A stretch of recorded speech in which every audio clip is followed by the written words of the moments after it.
Okay, on to our last video for today. And again, if you're like, last video, that's because you were supposed to watch instructor info and textbook info first, and then you were supposed to watch syllabus, and now we are moving on to Blackboard. So I went ahead and put my Blackboard screen in preview mode to show you what you will see. There's a couple things I'll switch to instructor mode here in a minute to show you. So when you log on to Blackboard, this is what you will see. If you have not logged on to Blackboard before, you are simply going to go to sanjac.edu. I mean, if you have not logged on to Blackboard before this, because clearly you're on Blackboard in order to get here, but I was just want to make sure. If you don't know, it's sanjac.edu/online. However, if you just always go to our main page, sanjac.edu, if you click on My Sanjac right here, then this is how you get to SOS. You can get to Sanjac email, and this is always a way for you to get to Blackboard as well. So when you click on this, you can log in here, but it also gives you the ability to email Blackboard if you have any questions, and hours of operations as well. So once you're here, any announcements I post will be there first. And so again, this is the link to your online textbook if you are interested in getting the online version. Then when you click here on the second tab under announcements, it will have your syllabus, which I alluded to. Let's see if it's going to open automatically, which it should. If it doesn't, you will always just click there to download it. So you have your syllabus listed here for you to review, to make sure you know everything that's going on in the classroom and what your expectations are. But also, what's listed here is your tentative calendar.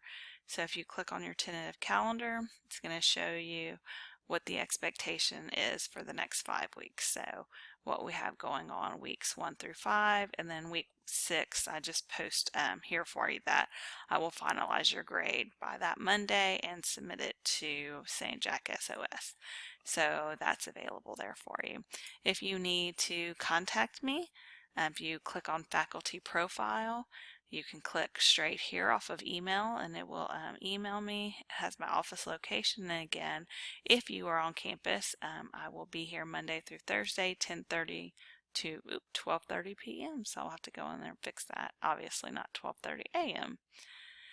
Then when you click on course content, it's a folder for each week. I won't have anything put in the folders until we're ready to do them. So when you click on week 1, you are going to see, it's not here yet, but you're going to see a file that is going to say week 1, day 1, and you'll click on it and it will give you your links. Then we will move on to discussion small groups, and I'm going to show you exactly what it's going to look like. You can't see it from this student view because I'm not officially a student. However, when you click on discussion small groups, you're going to see your board. So I'm going to click over to the instructor view here in a second to show you what it'll look like. This is where you will be able to see your grades as I update them and put them in for you. Then there is a button for support resources.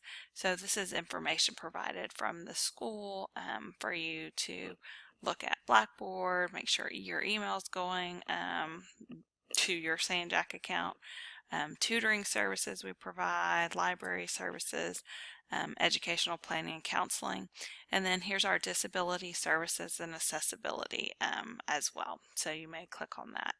And the last tab here is tools. And under tools, this is all of the things available to you through Blackboard. However, if you don't need to email me, but maybe you need to email someone else in the class, here is your send email button here. So let me go ahead and move over to the instructor view so you can see what discussion small group is going to look like. All right, so when you click on discussion small groups, yours is either going to say discussion 1, discussion 2, discussion 3, or discussion 4. That means you're in group 1, 2, 3, or 4. You've already all been assigned to a group. 2 of you have 8 people, 2 of you have 7 people. So when you click on this button, discussion small groups, it'll say whatever number you are. So if you were in discussions group 1, it will list all of your members' names here. And then you will see these 3 buttons: File Exchange, Group Discussion Board, and Send Email. File Exchange is if you want to show everybody in the group an article. Maybe you just upload it. Send Email is if you want to send any of your group members an email. So the only people that are privy to this information are these people listed in this group, and obviously myself. So when you get to this page, again, you'll hit Discussion Small Groups.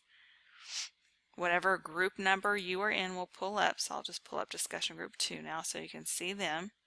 And then you will click on Group Discussion Board. This first forum will say for Group 2, Discussions 2. As you can see, I explicitly wrote, do not post responses to your prompts here.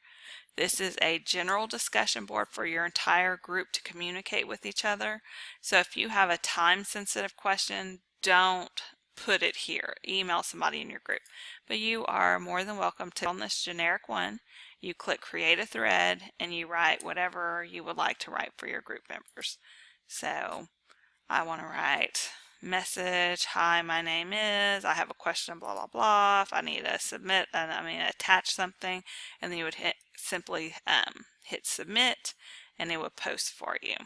Okay, so you are all welcome to use that board within your group. However, this is the prompt that is going to be graded. So each week you will have one. So this week prompt 1 has already been posted. So you click on prompt 1. And before you click on it, you always want to make sure that you read it, because when you go to open it, it's not going to be there. It's only going to say create thread. So your prompt for this week is, besides money, what are other proponents for higher education? Why did you continue your education, and why do you think others continue their education? Also, discuss the negatives or the consequences of choosing to enroll and attend college. And then right here where I said besides money, I linked to a file for you so you could see what the unemployment rate is for your level of education and what is your mean average earnings for your level of education. So that is just for your information as you're answering this. So you will click on it, you read your prompt, you click on it, and then you are going to create a thread. You are not going to see anyone else's answers until you create a thread. Once you write your answer, you type in your answer and post it, then you will be able to see other group members post. So you will create your thread. You can title it prompt 1 response, or whatever. You can say prompt 1 response in your name, however you would like to do it. So then you are going to type right here for me your initial post answering this. So in your syllabus you will see your initial post needs to be 4 paragraphs, minimum 16 sentences. So each paragraph is about 4 sentences, and so you're writing 4 paragraphs for me, so that's 16 sentences. So for your initial post, you read the prompt and then you compose 4 paragraphs or a minimum 16 sentences for me on answering that prompt. So you will need to have this initial post due by 6/8. So after 6/8, everybody in your group should have responded. So when you click on it, you will then be able to see everyone else's responses. Then you are going to follow up. You are going to do a second post, either responding to someone or writing a new post. And for this one, it must be minimum 2 paragraphs and 8 sentences, because it'd be 4 sentences per paragraph. And so you can respond back to someone, or you can respond back to everyone, or you can make another post saying, after reviewing what you said, I now see this point, this point, this point, or I've changed my viewpoint after reading what you said, or you solidified whatever I was thinking, or where did you get this information from? I found this information. Okay, so it is worth 30 points each discussion, so 20 points that you have your initial post due by that Wednesday of the week by 11:59 p.m. And then Thursday, Friday, Saturday, Sunday, you will do your follow-up response, and it must be in by Sunday at 11:59 p.m. Now, I did post in your syllabus that you must do your initial post in order to get credit. I have many students who want to circumvent the system and they put a period and hit enter. And when they do that, they can see everyone else posts first. That's not the point. The point of this prompt is for you to think and formulate an answer before you see anyone else's. So before you hit submit on your initial post, you need to make sure it is the 4 full paragraphs or minimum 16 sentences, or you won't get credit for it. So this is the discussion part of your syllabus. So I wanted to make sure that I showed you how to do it on Blackboard before it was due.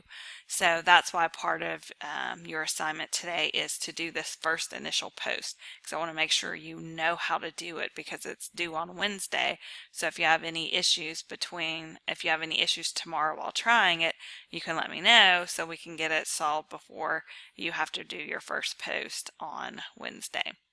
So that is it. Please make sure that you come back tomorrow, Tuesday, to see what the rest of your assignments are for the week.